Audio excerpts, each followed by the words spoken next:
ચાલો સૂચના સાંભળી લેજો. સૂચના સાંભળી લેજો. હાથ, કાન, નાક, માથું જે પણ અહીંયાથી સૂચના આપવામાં આવશે એ તમારે પકડવાનું. બરાબર સમજ પડી? માથું, કાન, નાક, વાળ, ઘૂંટણ, પગ, અંગૂઠો,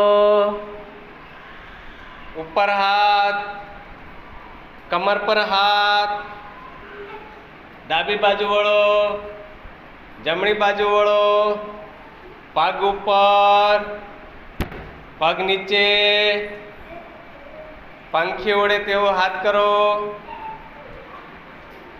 ટોપલું પકડો, ફેરિયાવાળો બનો, ફૂલ બનાવો, નાક પકડો, આંખ, કાન, જમણો હાથ,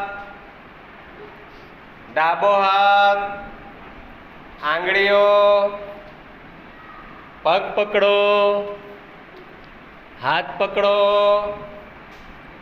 કમર પર કૂદીને પકડો, સીધા થાઓ, બોટલ પકડો. કોણ જીતો? હાથ ઉપર કરો.